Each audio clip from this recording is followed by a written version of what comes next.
বলেন ইয়া আইয়ুহাল্লাযীনা আমানু কু আনফুসাকুম ওয়া আহলিকুম নারা। আল্লাহ তাআলা বলেন, হে ঈমানদারেরা, নিজে জাহান্নামের আগুন থেকে বাঁচো, অধীনস্থদেরকে জাহান্নামের আগুন থেকে বাঁচাও। তার মানে নিজেও বাঁচো, অধীনস্থদেরকেও বাঁচাও। নিজে জাহান্নামের আগুন থেকে বাঁচার জন্য যেমন ইলমের প্রয়োজন, অধীনস্থদেরকে জাহান্নামের আগুন থেকে বাঁচানোর জন্য ইলমের প্রয়োজন আছে না নাই? শুধু তাই না, আল্লাহ তাআলা আরো এক জায়গায় বলেন, নামাজ তো একা পড়লে হবে না। আল্লাহ তাআলা বলেন, ওয়া'মুর আহলাকা বিস-সালাতি ওয়াসতাবির আলাইহা। আল্লাহ তাআলা বলেন, তুমি তোমার অধীনস্থদেরকে নামাজের আদেশ করো, তুমিও তার উপরে অটল থাকো। এই দৃষ্টিকোণ থেকে মুহাদ্দিসিন ইকরাম বলেন, প্রত্যেকটা মুসলমানের উপরে ওই পরিমাণ জ্ঞান শিক্ষা করা ফরজ, ওই পরিমাণ ইলম অর্জন করা ফরজ, যেই ইলম দিয়ে নিজে এবং অধীনস্থ যারা আছে তাদেরকে সে জাহান্নামের আগুন থেকে বাঁচাতে পারে। বাস্তবতা হলো, মাদ্রাসায় যদি না পড়া থাকে, মাদ্রাসার তালিবুল ইলম বাদে বাকি আওয়াম সাধারণ মানুষ যারা আছে, এদের মধ্যে অল্প সংখ্যক মানুষ ওই পরিমাণ জ্ঞানের অধিকারী। বাকি অধিকাংশ মানুষ এই যে ফরজ পরিমাণ জ্ঞান অর্জন না করার কারণে সব সময় গুনাহ তার আমলনামায় যোগ হইতেছে, কারণ ফরজ তরক হইতেছে। এজন্য ওই পরিমাণ জ্ঞান প্রত্যেকের অর্জন করার দরকার আছে না নাই? এটা শুধু হুজুরদের দরকার না স্কুল কলেজের ছাত্রদেরও দরকার? এটা শুধু আলেমদের দরকার নাকি আওয়ামদেরও দরকার? সেজন্য বোঝার দরকার যে আমার নিজেকে নিজে বাঁচাতে হলে ওই পরিমাণ জ্ঞান শিখতে হবে। আমাদের বাংলাদেশে সাধারণত দ্বীন শিক্ষার তিনটা পদ্ধতি আছে। তিনটা পদ্ধতিতে সাধারণত দ্বীন শিক্ষা হয়, অন্যান্য প্রাইভেট পদ্ধতিও আছে। সচরাচর সাধারণত যেই পদ্ধতিগুলোতে মানুষ দ্বীন শিখে, এক নাম্বার হলো মাদ্রাসার মাধ্যমে, দ্বীনি শিক্ষা প্রতিষ্ঠানের মাধ্যমে মানুষ দ্বীন শিখে। বাস্তবতাটা ভিন্ন। মুরব্বীদের মুখে শুনেছি, একটা সময় মানুষ যখন স্কুলে পড়তো, স্কুলে পাকিস্তান পিরিয়ডের আগে এরকম ছিল যে স্কুলে পড়েই একটা ছাত্র, একটা ছেলে, একটা মেয়ে যতটুকু জ্ঞান শিক্ষা করা ফরজ, স্কুলে থাকতেই তারা ওইগুলো শিখে ফেলতে পারবে। কিন্তু দিন যাচ্ছে, শিক্ষা কারিকুলাম থেকে ইসলামকে উঠায়া দিয়া সেকুলারিজমকে এর মধ্যে ঢোকানো হচ্ছে। ইসলামকে বাদ দিয়ে অনইসলামিক কথাবার্তা, কালচার ঢোকায়া দেওয়া হচ্ছে।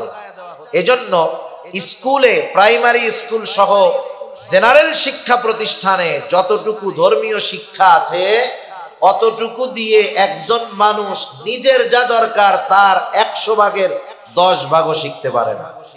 অন্যটা তো বাদ দিলাম, নিজেরই 100 ভাগের 10 ভাগ হয় না। তাহলে ওই জায়গার থেকে ওই ধর্ম নৈতিক শিক্ষা বই যেটা আছে, ওটা দিয়ে দ্বীন শিক্ষা শিখা যায় না। সেজন্য দ্বীন শিক্ষার অন্যতম প্রধান মাধ্যম হলো দ্বীনি মাদ্রাসাগুলা। ওখান থেকে মানুষ সচরাচর দ্বীন শিখে। 2 নাম্বার, হক্কানি পীর মাশায়েখের খানকা থেকে শিখে। একটা সময়ের প্রচলন খুব বেশি ছিল, কিন্তু এখন মানুষের ব্যস্ততা অনেক, মানুষ সুযোগ পায় না। এজন্য খানকায় গিয়ে থেকে অবস্থান নিয়ে দ্বীন শেখা, ফরজ পরিমাণ দ্বীন শেখা, এটা খুব কঠিন ব্যাপার হয়ে গেছে। তৃতীয় পদ্ধতি হলো, বর্তমান দুনিয়ায় দাওয়াত ও তাবলীগের মাধ্যমে মানুষ দ্বীন শিখতে পারে। ফরজ পরিমাণ ইলম কতটুক দরকার, সে দাওয়াত ও তাবলীগকে বলা হয় চলতি ফিরতি মাদ্রাসা, ওইখান থেকে শিখতে পারে। তবে দ্বীন যদি শিখতে হয়, ওই পরিমাণ দ্বীন জানলেওয়ালা লোকের তত্ত্বাবধানেও থাকতে হয়। ঠিক কিনা বলেন? যে আমাকে 10 টাকা দিবে তার কাছে কমপক্ষে 10 টাকা থাকতে হবে। যে আমাকে ফরজ পরিমাণ জ্ঞান শিক্ষা দিবে, কমপক্ষে তার কাছে ফরজ পরিমাণ ইলম জ্ঞান থাকতে হবে, নাইলে ও আমাকে দিবে কোত্থেকে? ঠিক কিনা বলেন?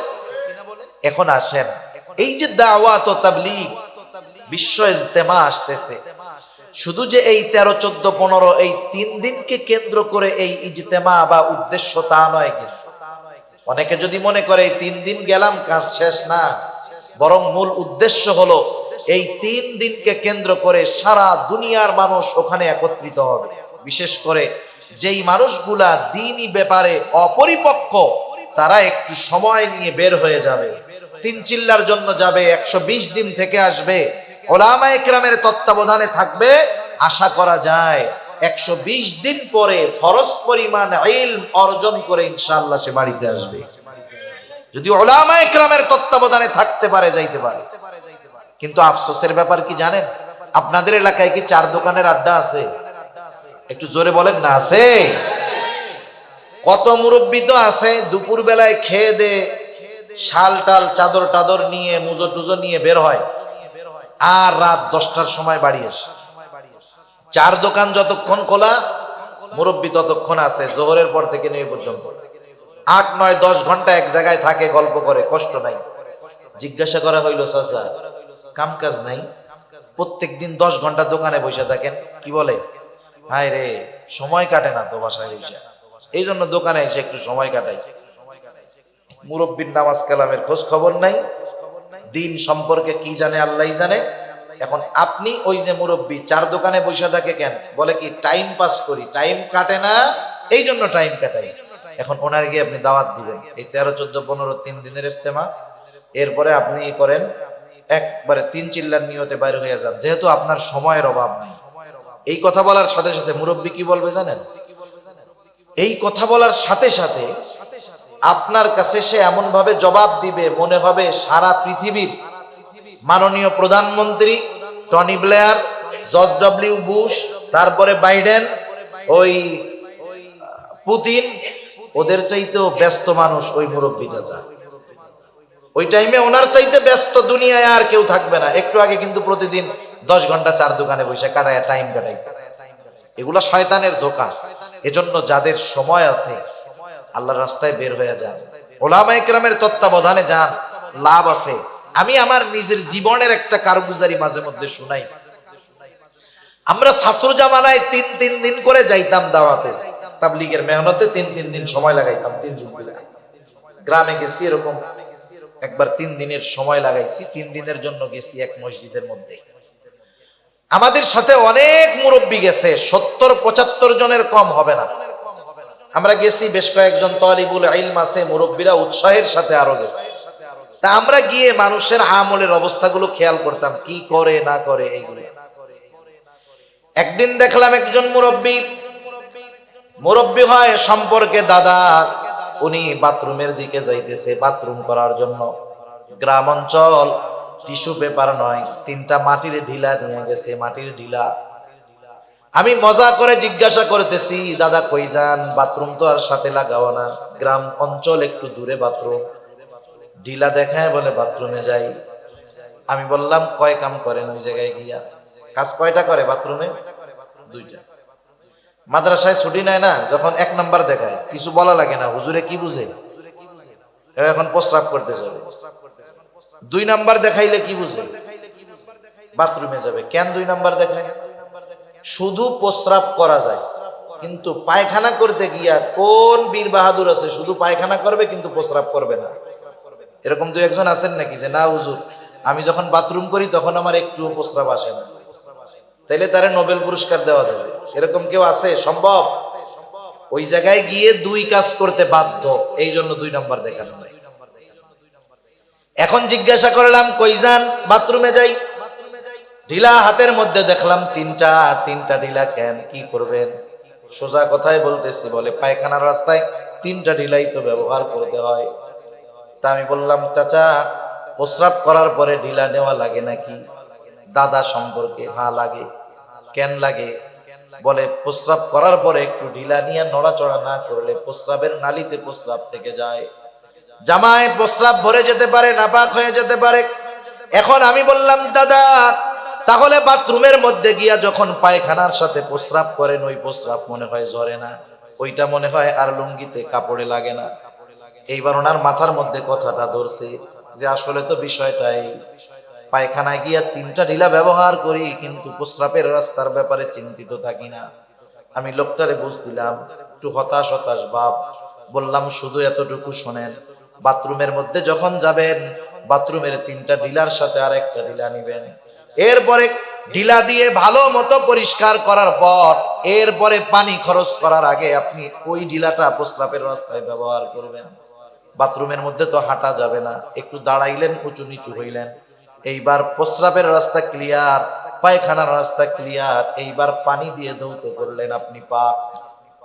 একটু চিন্তা করে দেখেন তো, ওই লোকটা যদি প্রস্রাব তার ঝরে থাকে আর বাথরুম করার পরে যদি প্রস্রাবের নালী ভালোভাবে পরিষ্কার না করে, তাহলে যখন সে দাঁড়াইলো চললো, প্রস্রাবের ফোঁটা তার লুঙ্গিতে লাগছে কি লাগে নাই? এক ফোঁটা প্রস্রাব যদি কোনো কাপড়ের উপরে পড়ে, ওই কাপড়ের দ্বারা নামাজ না হওয়ার জন্য যতটুকু নাপাকি লাগার দরকার তার চাইতে অনেক বেশি লেগে ছড়িয়ে যায়। এই যে প্র্যাকটিক্যালি বিষয়গুলো শিখায়া দেওয়া, এটা ওলামায়ে কেরাম ছাড়া কেউ শিখায়া দেবে না। আমাদের অঞ্চলের অনেক ওলামায়ে কেরাম এরকম গেছে, সময় লাগাইছে, সাথে গেছে, কোরআন শরীফ পড়তে পারে না, ওই রকম না পড়তে পারা লোককেও 2-3 পারা পড়াইয়া সহি শুদ্ধ করাইয়া 3 চিল্লা দিয়ে বাড়ি ফিরছে, এখন নিজে বাকিটুক পড়ার যোগ্যতা অর্জন করে ফেলছে। সেজন্য আমি যেটা অর্জন করতে চাই, আমি এত মেহনত করব, সময় দিব, অর্থ ব্যয় করব, আমার যেটা দরকার, যাদের সাথে যাব তাদের মধ্যে তো সেটা থাকতে হবে, নাইলে আমি পাবো কোন জায়গায়? ঠিক কিনা বলেন? এজন্য উলামায়ে কেরামের সাথে আমাদের সময় দেওয়া দরকার। সাথে সাথে মসজিদের মধ্যেও ইমাম সাহেবদের সাথে আমাদের সম্পর্ক আরো ভালো করার দরকার। দুনিয়ার ছোট বড় শুধুমাত্র আখেরাতের বিষয় না, দুনিয়াবী বিষয়গুলোও ইমাম সাহেবদের সাথে পরামর্শ করার দরকার। আশা করি সৎ পরামর্শ তারা দিবেন। তো যাই হোক, সবর হবে কয় জায়গায়? 3 জায়গায়। কয় জায়গায়? 1 নাম্বার ইবাদতের মধ্যে সবর। ইবাদতে সবর যদি অর্জন করতে হয় 4টা জিনিস লাগবে। 1 নাম্বার ইখলাস, 2 নাম্বার সুন্নাত, 3 নাম্বার হালাল খাবার, 4 নাম্বার যে ইবাদত করবে সেই ইবাদতের মাসলা মাসাইল গুলো জানা। এগুলা যদি একটা মানুষের ঠিক থাকে আর যদি সে ইবাদত করে, ওই ইবাদত আর সাধারণ ইবাদত থাকবে না, ওই ইবাদত হয়ে যাবে সবরওয়ালা সুন্দর ইবাদত। সবরের দ্বিতীয় জায়গা হলো সবরুন আনিল মাআসি, পাপের থেকে বাঁচা, গুনার থেকে বাঁচা, এটাও সবর। এখন তো এমন এক জামানা, যেই জামানায় গুনাহ থেকে বাঁচা কঠিন। একটা সময় গুনাহ করার জন্য গুনার কাছে যাওয়া লাগতো, এখন গুনাহ পকেটে নিয়ে ঘোরে মানুষ। ঠিক কিনা বলে? এক সময় সিনেমা দেখতে চাইলে চট্টগ্রাম শহরে যাওয়া লাগতো, এখন চিটাগাং শহরে যাওয়া লাগবে না, তার লাগবে না, অ্যান্টিনা লাগবে না, মোবাইল ফোন একটা হইলে ইন্টারনেটের কানেকশন থাকলে যথেষ্ট। ঠিক না? তাহলে গুনাহ পকেটে নিয়ে ঘোরা যায়। মানুষকে এখন গুনাহ করতে বাধ্য করা হয়, গুনাহ করতে বাধ্য করা হয়, নিজে না দেখুক ওর টাকা দিয়ে ওরে গুনাহ করা যায়। ইউটিউবে ওয়াজ দেখেন না? ওয়াজ, হ্যাঁ, ইউটিউবে ওয়াজ দেখি, ওয়াজ চলতেছে জাহান্নামের ওয়াজ, হট করে দেখবেন কি যে একটা অ্যাড চলে আসছে, একজন নারী নাচানাচি শুরু করছে ইসের মধ্যে, ওয়াজের বিরতি দিয়ে নাচানাচি শুরু। আগে তো সিস্টেম ছিল কাটা দেওয়া যাইতো, এখন কিন্তু কাটা যায় না, 12 সেকেন্ড দেখতেই হবে। আপনি নাইলে না দেখলেন, ভলিউম কমাইলেন, স্ক্রিন নিচের দিকে দিয়ে রাখলেন, এই যে 12 সেকেন্ড যে গোনার কাজটা হইলো, এটা কার পয়সায়? কার পয়সায় হইছে? আমাকেও পয়সাই তো হইছে। হায় হায়। তাহলে চিন্তা করে দেখেন যে গুনাহ কততে আমার আপনার মাধ্যমে করাবে না। সেজন্য গুনাহ থেকে বাঁচা অনেক কঠিন। তবে মানুষের কিছু চিন্তা, মানুষের কিছু ভাবনা মানুষকে গুনাহ থেকে বাঁচায় দিতে পারে। মনে করেন আপনাদের কারো কাছে যদি খবর আসে, খবর পটিয়া থানা থেকে বিশ্বস্ত সূত্রে আপনি খবর জানতে পারলেন, পটিয়া থানার থেকে এই খবর আপনার কাছে পৌঁছাইলো যে গোয়েন্দাদের মাধ্যমে আপনাকে পরিপূর্ণ নজরদারির মধ্যে রাখা হয়েছে। এই খবর যদি আমাদের কারো কাছে পৌঁছায়, বলেন তো উল্টাপাল্টা কিছু আমরা করব নাকি? কেন? কারণ আমার কোন কাজ আমার বিপদের কারণ হয় আল্লাহই জানে। এই জন্য বাসার মসজিদ, আর কোনো জায়গায় যাবে না। আগে মসজিদে ঢুকতো না, এখন মসজিদ থেকে আর বাইরে হবে না। চিন্তা করবে বাইরে যায় কি বিপদে না পড়ি, আল্লাহর ঘরেই বসে থেকে। এই জায়গায় নিরাপদ। তাহলে দুনিয়ার নজরদারির খবর আমার জীবন পরিবর্তন করায় দেয়, আমার গুনাহ থেকে বাঁচার জন্য সহায়ক হয়ে যায়। অথচ আল্লাহ তাআলার নজরদারি কত সূক্ষ্ম। দুনিয়ার গোয়েন্দার নজরদারি 24 ঘন্টা আমাদের করতে পারে না। ঘরের মধ্যে দরজা আটকায় লেপের তলে কি করি না করি গোয়েন্দা দেখবে, কিন্তু রাতের আধারে ঘরের দরজা আটকায় কম্বলের তলে কি বলি, কি করি, কি দেখি, আল্লাহর নজরে আছে তো। তাইলে আল্লাহ তাআলার নজরদারিরে আমরা ভয় করি না। সেজন্য আমরা যদি সর্বদাই চিন্তা করি যে আমার সর্বহালত সর্ব অবস্থায় আল্লাহ তাআলা আমাকে দেখতেছে, রাত নাই দিন নাই, একা নাই, লোকালয়ের মধ্যে নাই, সব জায়গায় আল্লাহ তাআলা দেখতেছে। শুধু বাহিরের বিষয়গুলা দেখে না, অন্তরের বিষয়টাও দেখতেছে। এক নাম্বার এই চিন্তা। দুই নাম্বার, আমি যদি চিন্তা করি আল্লাহ তাআলা জানাইলেন দুই কাঁধে দুইজন ফেরেশতা আছে। আল্লাহ তাআলা বলেন কিরামান কাতিবিনা ইয়ালামুনা মা তাফআলুন। আল্লাহ তাআলা বলেন সম্মানিত লেখক নয়, জানে তোমরা কি আমল করো। এই দুই কাঁধের ফেরেশতা কিন্তু জানে, শুধু জানে তা নয়, ডান কাঁধের ফেরেশতা আমার ভালো কাজগুলো লেখে, বাম কাঁধের ফেরেশতা আমার মন্দ কাজগুলোও লেখে। সাথে সাথে আর একজন ফেরেশতা আছে, আমরা যা বলি সে সেগুলো সংরক্ষণ করে। আল্লাহ তাআলা বলেন মা ইয়ালফিযু মিন কাওলিন ইল্লা লাদাইহি রাকীবুন আতীদ। আল্লাহ তাআলা বলেন মানুষ যা জবান দিয়ে নিক্ষেপ করে সদা তৎপর একজন ফেরেশতা সেগুলো সংরক্ষণ করে ফেলে। আমাদের কথা সংরক্ষিত, কর্ম সংরক্ষিত। এই তিনজন ফেরেশতা আমাদের থেকে এক মুহূর্তের জন্য আলাদা হয় না। লেপের তলে গেলেও এই ফেরেশতা আছে না নাই? জেনা করতে গেলে আছে, মদখোর মদ খাইতে গেলে তিনজন আছে, চোর চুরি করতে গেলে এই তিনজন আছে।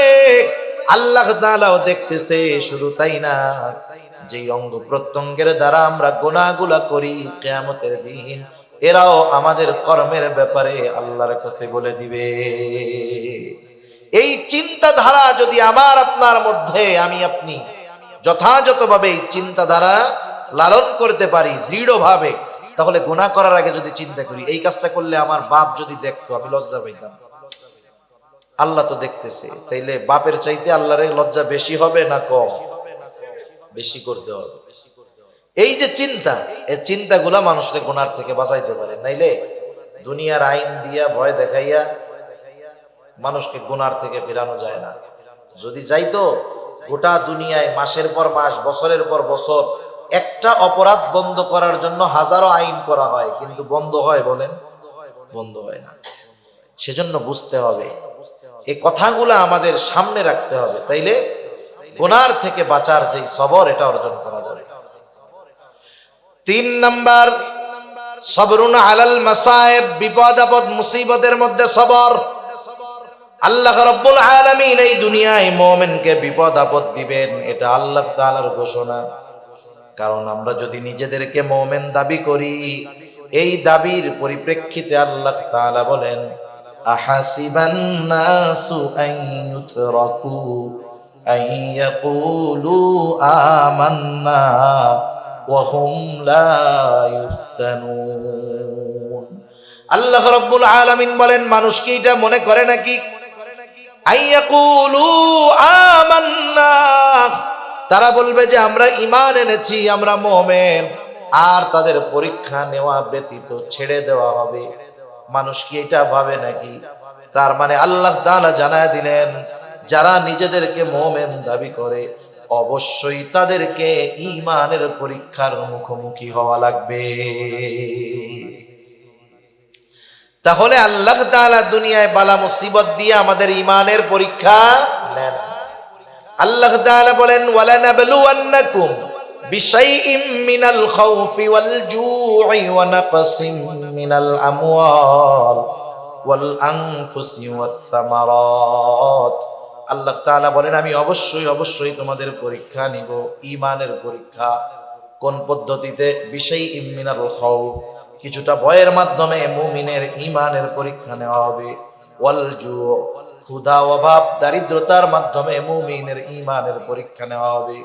ওয়া নাকসিম মিনাল আমওয়াল, মালের লস, মালের ক্ষতির মাধ্যমে পরীক্ষা নেওয়া হবে। ওয়াল আনফুস, জানের ক্ষতি, স্বাস্থ্যের ক্ষতির মাধ্যমে পরীক্ষা নেওয়া হবে। জানের ক্ষতির পরীক্ষা নিজের জানের ক্ষতির দ্বারাও হতে পারে, প্রিয়জনের জানের ক্ষতি দিয়েও আল্লাহ পরীক্ষা নিতে পারে। ৫ নাম্বার ওয়াসসামারাত, ফল ফসলের ক্ষতি দিয়ে মুমিনের ঈমানের পরীক্ষা নিবেন কে? এটা মুসিবত, বালা, পরীক্ষা। একটু বুঝে থাকলে জবান খুলে জবাব দিবেন।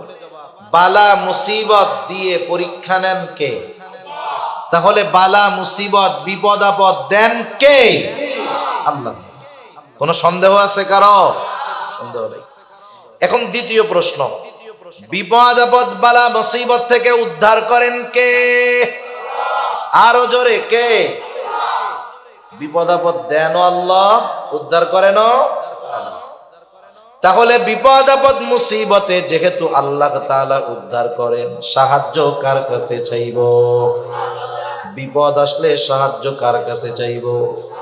আল্লাহ তাআলাই বলতেছে, বান্দা আমি বিপদ আপদ মুসিবত দেই, পরীক্ষা নেই, কিন্তু চাই না তুমি পরীক্ষায় ফেল যাও। স্যার যখন ছাত্রের পরীক্ষা নেয়, শিক্ষক কি এই আশা করে যে আমার ছাত্র এটা ফেল যায়? কি চায়? পাস করুক। শিক্ষক চায় আর ছাত্র যেন ফেল না যায়, তবে পরীক্ষা নেয়। আল্লাহ তাআলা কত বড় মেহেরবান! আল্লাহ তাআলা বান্দার পরীক্ষা নেন, কিন্তু চান না বান্দা পরীক্ষায় ফেল যাক। এই জন্য আল্লাহ তাআলা বলেন, বান্দা বিপদ আপদ মুসিবতের পরীক্ষায় যখন পড়বা, সাহায্য আমার কাছে চাও। আল্লাহ তাআলা বলেন, ইয়া আইয়ুহাল্লাযীনা আমানুস্তাঈনু বিস-সাবরি ওয়াস-সালাহ। আল্লাহ তাআলা বলেন, হে ঈমানদারেরা, তোমরা আমার কাছে ধৈর্য আর নামাজের মাধ্যমে সাহায্য চাও। তাহলে বিপদ আপদ মুসিবতে সাহায্য কার কাছে চাইব? আল্লাহ তাআলার কাছে সাহায্য চাওয়ার মাধ্যম হলো দুইটা। জোরে বলেন, কয়টা? ধৈর্য আর নামাজ। ধৈর্য আর নামাজ। এবার একটু আসেন পেছনের দিক যাই। বিপদ আপদ দেন কে? বিপদ আপদ থেকে উদ্ধার করেন কে? বিপদ আপদে পড়লে সাহায্য কার কাছে চাইব? আমাদের কথার কর্মের মধ্যে কিন্তু মিল নাই। মানুষ বলে যে বিপদ আপদ দেন আল্লাহ, কিন্তু বিপদ থেকে উদ্ধার করেন আল্লাহ। প্রথম কথায় যতটুকু বিশ্বাস, দ্বিতীয় কথার মধ্যে ততটুকু বিশ্বাস নাই। কেন নাই? কর্মের মাধ্যমে বোঝা যায়। মানুষের কিছু বিশ্বাস কর্মের মাধ্যমে ফুটে ওঠে। আল্লাহ বিপদ দেন, এটা আমরা বিশ্বাস করি, কিন্তু বিপদ থেকে উদ্ধার করেন আল্লাহ, এটা মুখে যতটা বলি অন্তরে ততটা বিশ্বাস নাই। কেন নাই? রাগ হইেন না আল্লাহর রাস্তায়। আমার সাথে কারো শত্রুতা নাই। শত্রুতা আছে? আমার বাপ আপনাদের কারো পাকা ধানে মই দিছিল? পাকা ধানে মই বুঝেন? শত্রুতা নাই। আমার সাথেও নাই, আমার পূর্বপুরুষের সাথেও নাই। আপনাদের সাথেও আমি গ্যাঞ্জাম মারামারি করতে আসি না। একটু চিন্তা করেন তো, বিপদ দেন আল্লাহ, বিপদ থেকে বাঁচান আল্লাহ। বিপদে পড়লে আল্লাহই বলছে আমার কাছে সাহায্য চাও। তাইলে এই জায়গায় কিছু কাজ আমরা করি, বিপদ দিছে আল্লাহ, আমাকে দেশে করে কাজ বাজ বলে। বিপদে পড়ছে, বড় বিপদ, বলে আল্লাহ কি বিপদ দিলেন, এই বিপদ থেকে যদি বাঁচান তাহলে বাবার দরবারে আমি 2টা গরু কিনব। বিপদ দেন কে? বিপদ থেকে উদ্ধার করেন কে? গরু খায় কে? আল্লাহ খায়। হায় হায়। তাহলে একটু চিন্তা করেন না, আল্লাহ তাআলা যেগুলো শিখায়া দিছে এর মধ্যে তো আর কোনো ভেজাল নাই। তাহলে আল্লাহ বলছেন, বান্দা আমি বিপদ দেই, আমি উদ্ধার করি, আমার কাছে সাহায্য চাও। তাহলে এই জায়গায় গরুর কারবারি আসে কেন? আমি তো এটা বুঝলাম না। এখানেই আমাদের সমস্যা, এই জায়গায় আমাদের সমস্যা। আমি যদি গরুর পক্ষে বলি, আমার লস আছে, দুনিয়ার লস আছে? লস নাই তো। আমার বিজনেস আরো ভালো হবে, পকেট আরো গরম হবে। কিন্তু এরপরেও একটু নিজের বিবেক দিয়ে চিন্তা করেন, আল্লাহ তাআলা বলল বান্দা বিপদ আপদে পড়লে আমার কাছে সাহায্য চাও। আমরা আল্লাহর কাছে সাহায্য না চেয়ে আমরা যে কাজগুলা করি এগুলা ঈমান বিধ্বংসী কাজ হয়ে দাঁড়ায় আমাদের জন্য। এখন আল্লাহর কাছে বললাম, আল্লাহ আপনার কাছে সাহায্য কেমনে চাইব? অনেকে বলে আল্লাহ তাআলার কাছে কি ডাইরেক্ট সাহায্য চাওয়া যায় নাকি? এমপি সাহেবের কাছে ডাইরেক্ট সাহায্য চাওয়া যায়? কত মাধ্যম দিয়ে চাইতে হয়, এজন্য আল্লাহর কাছেও আমরা মাধ্যম ধরি, যুক্তি দেয় আর কি। তা আল্লাহ তাআলার কাছে সাহায্য চাওয়ার মাধ্যমও তো আল্লাহ বলে দিয়েছে। কে বলে দিয়েছে? আল্লাহ তাআলা বলেন, ইয়া আইয়ুহাল্লাযীনা আমানুস্তাঈনু বিস-সাবরি ওয়াস-সালাহ। আল্লাহ তাআলা বলেন, বান্দা আমার কাছে তোমরা সাহায্য চাও ওয়াস-সালাহ, ধৈর্য আর নামাজের মাধ্যমে আমি আল্লাহর কাছে তোমরা সাহায্য চাও। আল্লাহ তাআলা এরপরে বলেন, যেই বান্দা ধৈর্য আর নামাজের মাধ্যমে আমার কাছে সাহায্য চায় সে সাধারণ মুমিন বান্দা নয়, বরং সে সবের মুমিন। আর সবের মুমিন যে তার সাথে আছেন কে? আল্লাহ তাআলা বলেন, ইন্নাল্লাহা মা'আস সাবিরিন, নিশ্চয় আল্লাহ তাআলা ধৈর্যশীলদের সাথে আছেন। ধৈর্যশীল কারা? বিপদ আপদ মুসিবতে আল্লাহর কাছে ধৈর্য আর নামাজের মাধ্যমে সাহায্য চায় যারা। রাসূল আকরাম সাল্লাল্লাহু আলাইহি ওয়াসাল্লাম যখন হিজরতে বের হইছেন, সাওর পর্বতে 3 দিন আত্মগোপন করছেন। কয়দিন? 3 দিন। কাফেররা এক সময় খুঁজতে খুঁজতে গর্তের কাছে গিয়ে হাজির, একেবারে গর্তের মুখে। হযরত আবু বকর সিদ্দিক রাদিয়াল্লাহু তাআলা আনহু বলতেছেন, কাফেররা আমাদের এত কাছে, এত নিকটে, আমি প্রত্যেকের গলার আওয়াজ শুনতেছি, প্রত্যেককে চিনতেছি। আমাদেরকে পাওয়ার জন্য ওদের দূরে কোথাও যাওয়ার দরকার নাই। ওরা যদি শুধু নিজেদের পায়ের দিকে তাকায় আমাদেরকে দেখা ফেলবে। এই অবস্থার ভিতরে আবু বকর সিদ্দিক রাদিয়াল্লাহু তাআলা আনহু চিন্তিত, ভীত। নবীজি সাল্লাল্লাহু আলাইহি ওয়াসাল্লাম তাকায় দেখলেন আবু বকর চিন্তিত, ভীত, নিজের জন্য নয় বরং মুহাম্মাদুর রাসূলুল্লাহ সাল্লাল্লাহু আলাইহি ওয়াসাল্লামের জন্য। সারা দুনিয়ার সর্বশ্রেষ্ঠ আশিকে রাসূল হলো আবু বকর সিদ্দিক রাদিয়াল্লাহু তাআলা। নিজের জীবন যদি 100 বার কোরবান করার সুযোগ থাকতো, আবু বকর সিদ্দিক নিজের জীবন নবীজির মহব্বতে 100 বার কোরবান করতে তৈয়ার, এমন আশিকে রাসূল।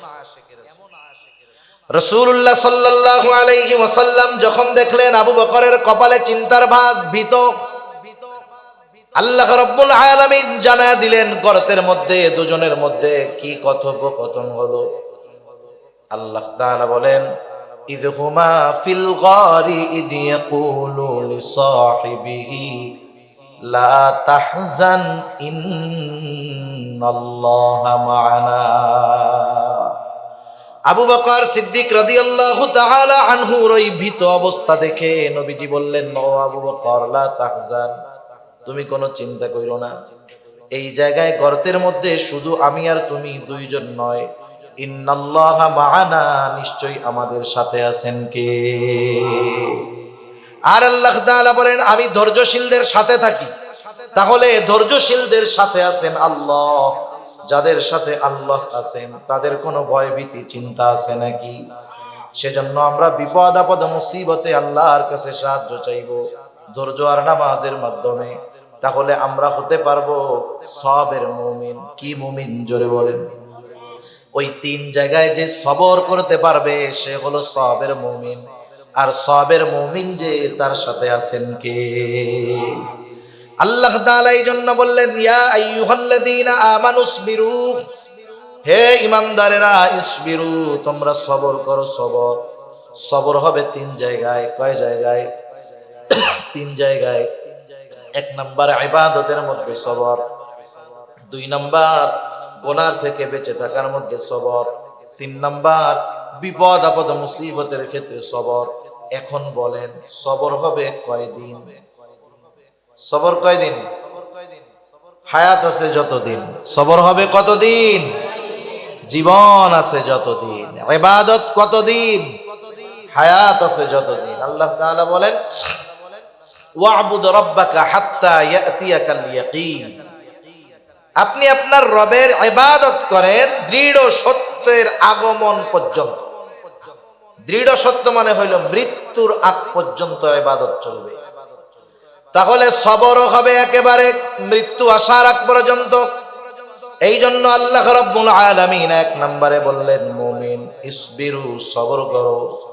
আমরা আল্লাহকে যদি প্রশ্ন করি সবর কয়দিন, আল্লাহ তাআলা বলেন ওয়াসাবিরু, বান্দা তুমি সবরের উপরে অটল থাকো। 3 নাম্বার গুণ আল্লাহ তাআলা বলেন ওয়ারাবিতু, সর্বদা জিহাদের জন্য প্রস্তুত থাকো। 4 নাম্বার ওয়াত্তাকুল্লাহ, আল্লাহ তাআলাকে ভয় করো। বান্দা তুমি যদি এই 4 গুণে গুণান্বিত হও, লাভটা কি? আমরাও যদি আল্লাহ তাআলাকে জিজ্ঞাসা করি, আল্লাহ এই 4 গুণ যদি অর্জন করি আমাদের লাভ কি? কেমন যেন প্রশ্ন করার আগে আল্লাহ তাআলা জবাব দিয়ে বলেন, বান্দা লাআল্লাকুম তুফলিহুন।